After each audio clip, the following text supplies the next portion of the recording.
right. You guys know the rules. The robots do the painting, you do the guessing, and I drop the clues. Let's play. And once again, the first round is going to be the top 20 stand-up comics of all time. So these go back in time a little bit, and the first couple are the most challenging because, 2019, most obscure, and they're both more contemporary. So number 20. His delivery was laid back, often punctuated by long pauses and sunglasses. He's known for one-liners that felt like shower thoughts with punchlines. He joked about escalators, donuts, and pickles, often all in the same set. He is a cult favorite who rarely did punch-down humor. He is famous for the line, "I used to do drugs. I still do, but I used to too." Does anybody know who this is? This is a little more obscure for sure. Anybody recognize him? I actually didn't know this guy too much. I mean, I had heard of him, but he's number 20. Well, I'll tell you, this guy's name is Mitch Hedberg. In case you might have heard of that now, Mitch Hedberg. Google that. He actually passed away, and that might be one reason the robots put him on the list. 1968 to 2005. Mitch Hedberg brought absurdity to everyday life. His surreal stoner logic punchlines still echo in comedy clubs and Twitter bios alike. There you go. Mitch Hedberg. Check it at number 20. Oh, Rhombus knew it. The internet's just a little slow, Rhombus. You knew it. There you go. All right, let's see if you know this one. This guy's still alive. He wears a hat kind of like me. This guy delivered jokes like he just woke up from a nap or a 10-year nap. The king of monotone, master of the deadpan. I'm not very good at the monotone and the deadpan. His jokes like philosophical riddles with a twist. Once said he spilled spot remover on his dog. That's how he's gone. I'm going to have to read these jokes. He is an Oscar winner for a short film. Anybody remember this guy? This guy has like long curly hair, and you can't really see it here. And he has a receding hairline if he doesn't wear his hat. And he has long curly hair, if that helps. He's an Oscar winner for a short film. I think this picture's a little deceiving, unfortunately. This is one of his looks. I think, some of these guys have multiple looks. This guy's name is Stephen Wright. Stephen Wright, does that sound familiar? Checking in at number 19. Stephen Wright turned minimalism into a comedic weapon, proving you don't need volume to drop a bomb. So he was kind of deadpan. All right, I bet you know this lady. Remember, this is all-time comics, so we're going to go back in time with a lot of these. She blazed trails for women with a blowtorch of sarcasm. She turned celebrity gossip into an art form. She was once banned from The Tonight Show. Actually, she got banned twice. Stuart's in the house. What's going on, Stuart? Did you guys like Joan Rivers? I mean, she used to be way back on the Johnny Carson show. I don't know if you guys ever saw her on the Johnny Carson show. Red carpet roast made her a fashion police icon. So that was kind of her second career, right? She came back with her daughter and did that fashion show, red carpet thing. Yeah. Joan Rivers, of course. You guys know. Let's see. What can I say about Joan? Joan passed away in 2014, so it's already been quite a while. Joan Rivers didn't just break the glass ceiling, she mocked it, bedazzled it, and sold it on QVC. That's right, at the very end of her career, she was on QVC. Yeah, good to see you, Stuart. Well, if you hang around, Stuart, I've got that bonus round for you. Hopefully you can hang around. All right, number 17. Oh, now I've seen this guy. I've seen him in person in Vegas. Second row table. I was glad I was in the second row. Everyone was fair game. Celebrities, audiences, even presidents. I might have been wearing a hat like this. I think we dressed up. You paid to be insulted and loved every minute of it. He was nicknamed Mr. Warmth, ironically, of course. He was a regular in Frank Sinatra's Rat Pack circles. You know who this is. I've seen it live. He made roast legendary long before Comedy Central. Oh, he is hilarious. Yes, Stuart, you're correct.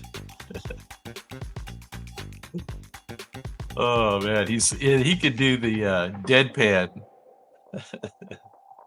roast, right? Deadpan roast.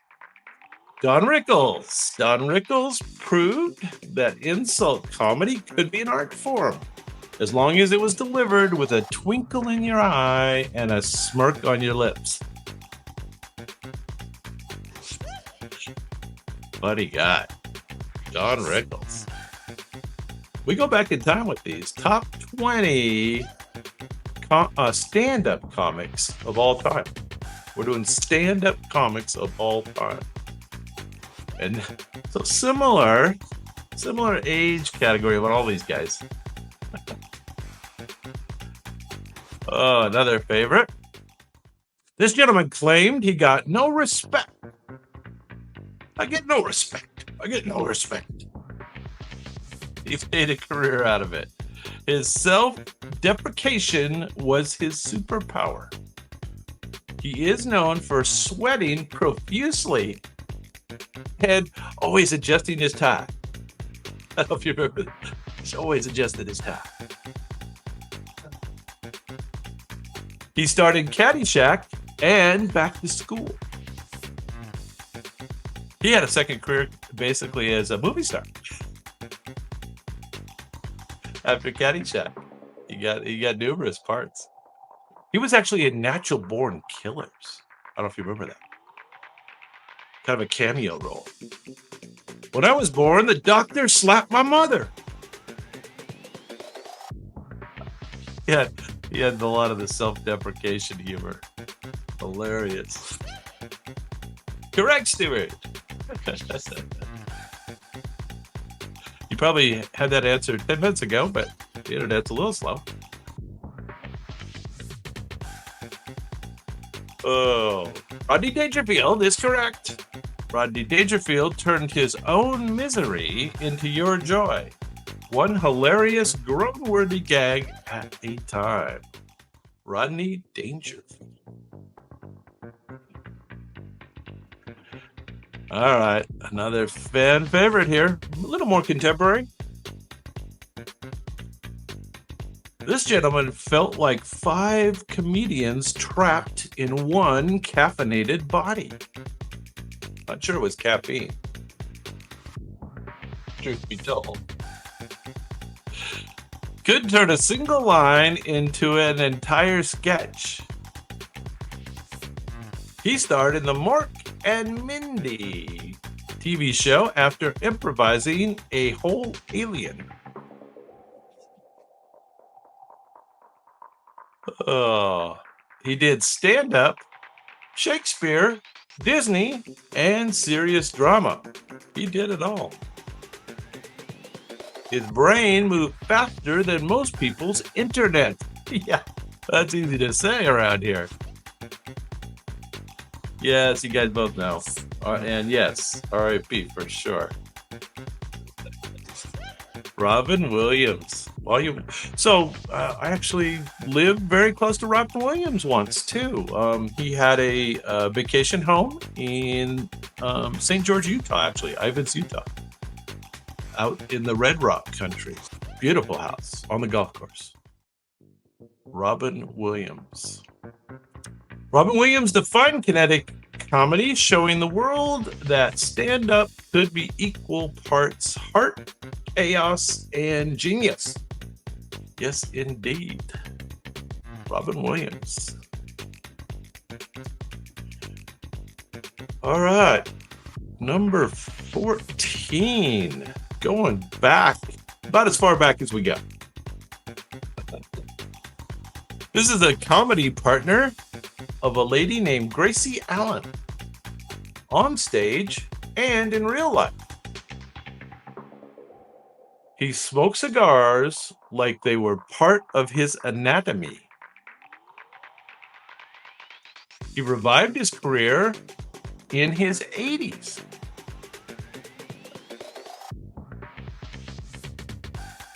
He started a movie called Oh God, as God himself. You guys remember how old he lived to? How old was George Burns when he passed? You guys remember that? He did joke about living to 110. Quite. Close. I guess he lived to 100. Unless you know for sure that it's 101, then the robots will stand corrected. George Burns made time laugh with him, bringing vaudeville charm, and century-spanning wit to every joke. Kind of cool dates he lived to. 1896. He was born in 1896 and passed in 1996. So there you go. That's 100 years, I guess. Or it could be 101. I think you're right. It could be 101. Elena, what's going on? Good to see you. We are doing stand-up comics of all time. And we went way back in time for George Burns there at number 12. Number 13, I think you guys will know this guy. He built a sitcom empire on nothing. He obsessed with breakfast cereal and airplane food. Hi, Shih Tzu! What's going on? Say goodnight, Gracie. Gang's getting all here. Clean, observational, and relentlessly relatable. What's the deal with? Became a catchphrase. Yeah. Of course. Stuart, I guess you got it first. Everybody knows. His show ended on his terms. Rare for TV. Yes, indeed. Jerry Seinfeld. He was born in 1954. And of course, he's still with us today. That's nice. Jerry Seinfeld proved the everyday can be hysterical, especially if you're willing to overthink it just the right amount. Yes, that was hard to read. Yes, I should too. I knew you meant Jerry Seinfeld, not Sarah Silverman. I knew you meant. Okay, I also saw this guy live. I saw him once again, probably wore one of these hats. I saw him in San Francisco, and it was the night after I bartended for a frat party that was a gangster theme. This guy played the banjo. He wore a fake arrow through his head. He brought absurdity humor to sold-out stadiums. from wild and crazy guy to respected actor and writer. Yeah, I saw him in downtown San Francisco in a small joint. Old, I forget the name of it, but old comedy and music, like a blues kind of place. Yeah, it's cool. Very cool. Very cool. He was a master of physical comedy and highbrow wit. The Jerk wasn't just a movie title, it was a brand. Kind of like me. There you go. Well, I should too. I guess you got that one first. Everybody else gets it too, but Steve Martin, of course. Very good. Steve Martin made the silly sublime and made intellect feel hilariously unserious. There you go. All right, now this next one, I know the picture's going to be a little tricky, but you'll get it.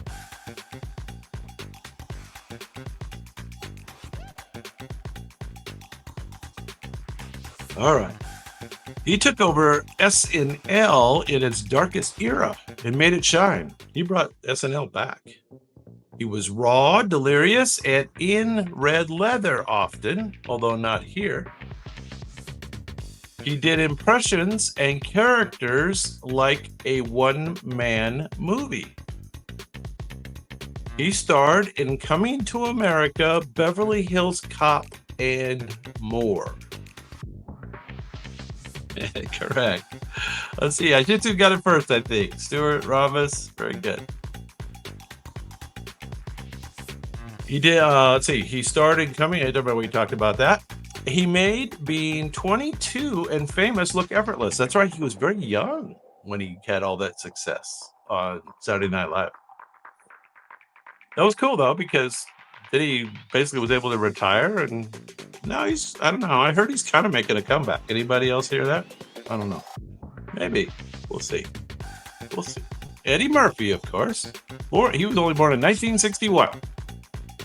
Yeah, 1961.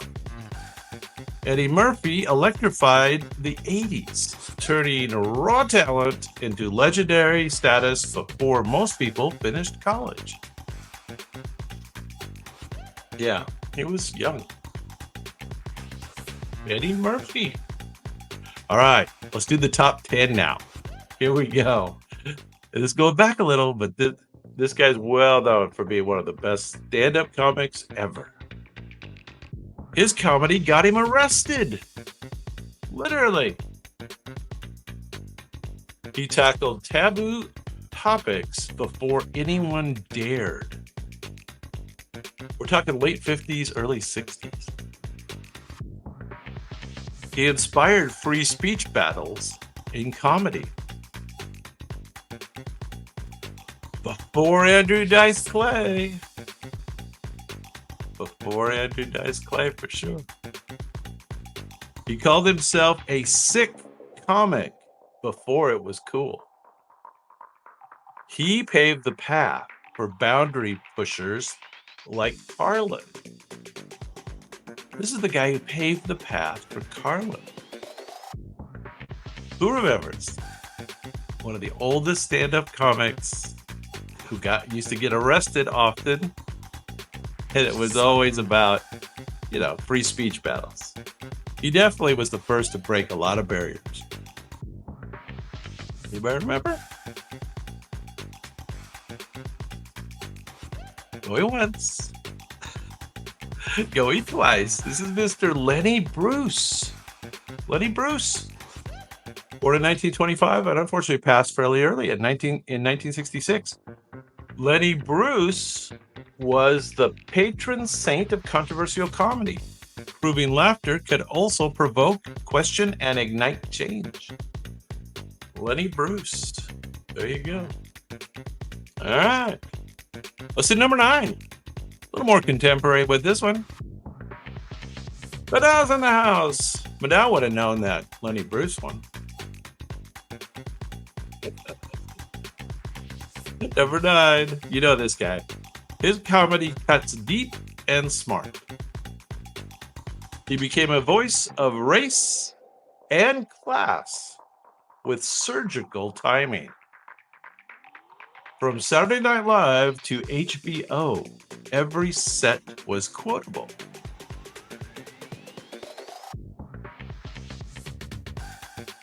Bring the pain, change the game. I don't remember him saying that. Bring the pain. He wrote, he directed, and he roasted like a king. Very good. Yeah, we know my dad's in the house now, don't we? He takes a slap well too, right? He could take a slap.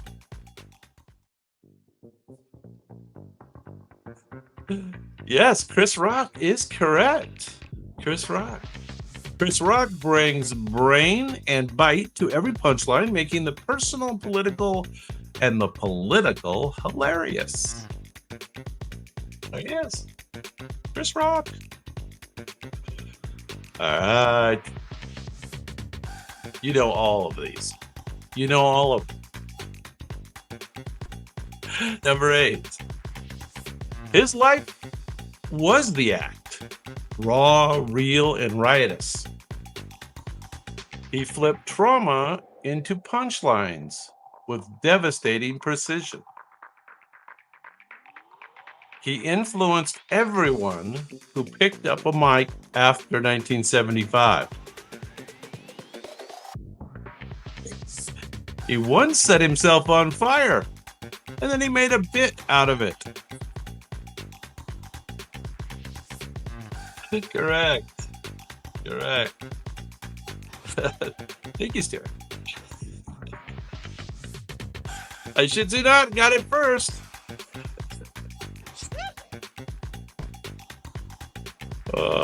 From Live on Sunset Strip to Brewster's Millions. I didn't like the movie Brewster's Millions, but I loved Richard Pryor.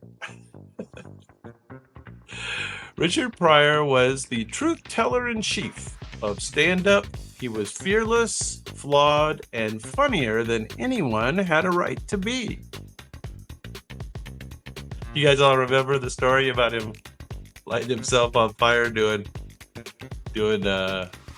what was he doing? He was freebasing cocaine. That's what he was doing. And he set himself on fire. Bummer. Came back from that though, and then he put it in his hat. Nice.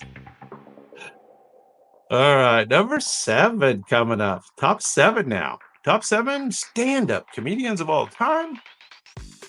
This guy's great. Witty guy.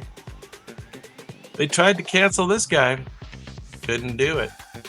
He walked away from $50 million deals twice. He mixed philosophy and comedy with precision. His show created skits still quoted 20 years later. Very good. You guys recognize him right away. Couldn't be my clues. But now you got it first, I think. Known for dropping the mic and the truth. I don't remember this bit, but I'm Rick James, bitch. I'm Rick James, bitch. Dave Chappelle is correct. Dave Chappelle turned stand-up into spoken word protests and cultural mirror. One brilliant, uncomfortable laugh at a time. Yeah, a little edgy, he's the kind of the thinking man's stand-up comic. Dave Chappelle. All right, he checks in at number 7 on our top stand-up comics of all time. All right, we're down to the top 6. Now, this guy didn't become super famous, but among comics themselves, he's known to be the best. Interesting. And he had a lot of controversy with censorship and stuff too. This guy pushed the boundaries till the envelope shredded. He saw consumerism, politics, and religion all as punchline targets. He could make a fart joke sound like philosophy. He once was banned from Letterman. Then he was later, after he died, Letterman honored him. So nice. Stuart, very good. Very good. Very good. A cult hero of intellectual rebellion. Joe Rogan talks about him all the time. Yeah. And all those guys.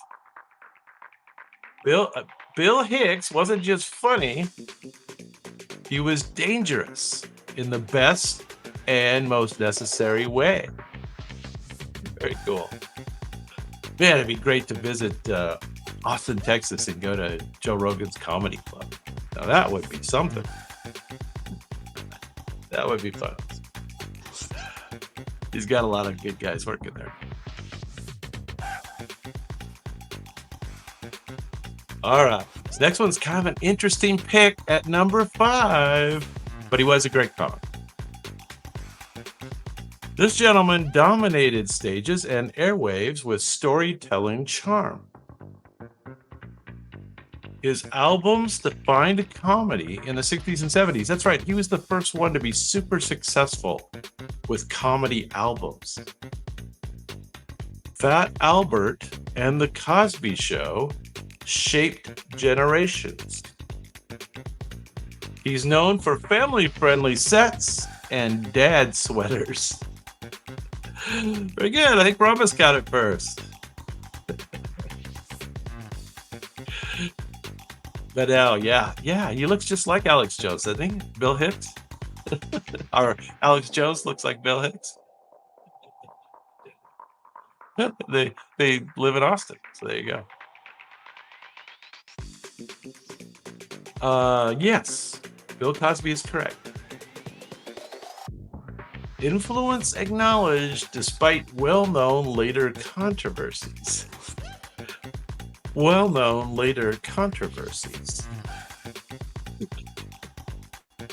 Bill Cosby. Born in 1937 and still with us today, I believe. Cosby's early work reshaped stand-up, proving you could bring a crowd to tears of laughter with just a story and a smirk. Yeah, he checks in at number 5. Yeah, we don't ban anyone around here, Stuart. Sorry. We're irreverent. We're irreverent around here. We acknowledge his later controversies. How's that? All right, number 4. She pioneered a style with loud clothes and louder laughs. Okay. She turned domestic despair into comedic gold.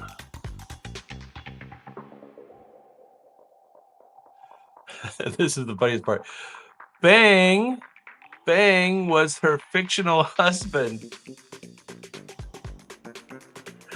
She always had lots of jokes about Bang. She cackled like a witch with a martini.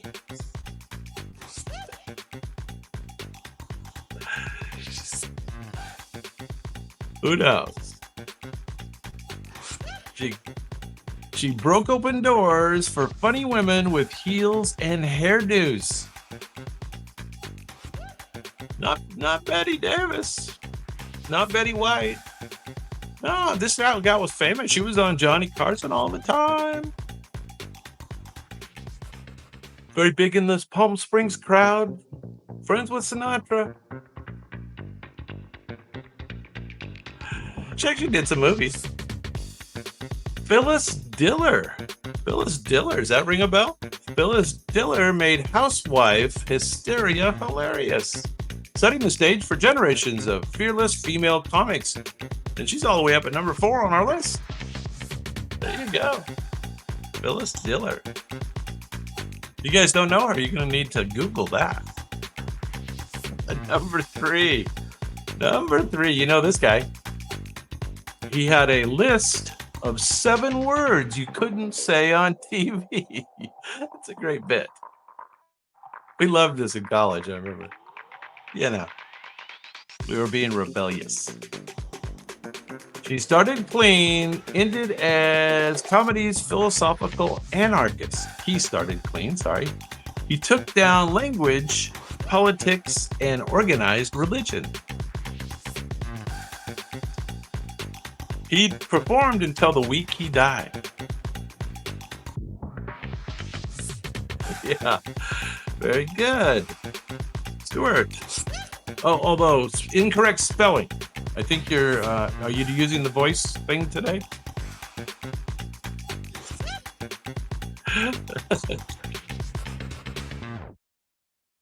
Yes, here's what he used to say. It's a big club and you aren't in it.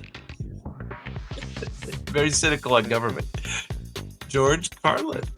Yes, George Carlin. George Carlin didn't just tell jokes. He held up a mirror, laughed, and then smashed it. Yes. Yeah, we're giving you credit on that, Stuart. Russell's in the house. How's it going, Russell? Good to see you. All right, number 2 on the top stand-up comics of all time. And this is an unusual pick for stand-up, but she did do stand-up originally. You just don't remember it. She's known for TV, but her comedy chops began on stage. Timing, physicality, and risk. She had it all. She built a production empire in a man's world. No, it's Mary Tyler Moore. It's well before Mary Tyler Moore. This is your OG. This is the OG. Her grape stomping bit is pure slapstick heaven. There you go, Russell. The team needed your help there. That was great. Yeah, you did. Did you know she was a stand-up comic before she had all her other success on TV and everything? Yeah, she had some chops. Lucille Ball. She was born in 1911 and passed away in 1989. Lucille Ball's foundation was stand-up set, and she built an empire on that comedic bedrock. Red hair, red lips, and all. There you go.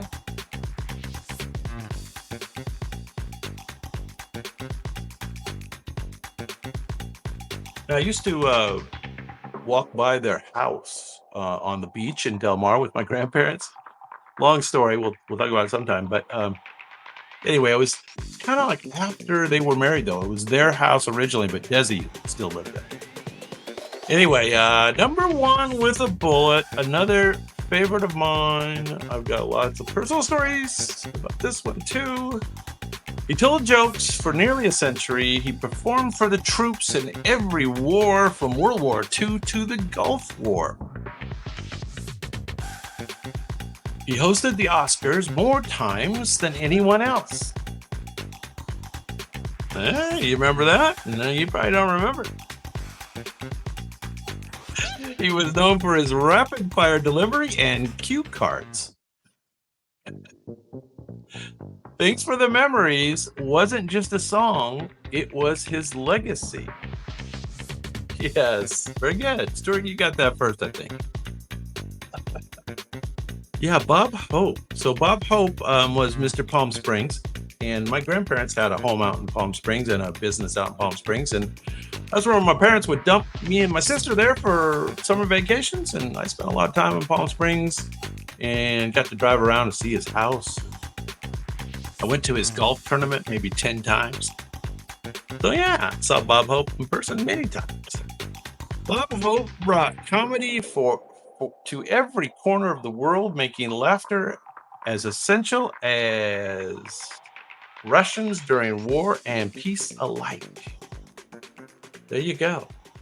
You guys all got that. Bob Hope. That was kind of fun, wasn't it? That was a good category. I don't know what you guys think.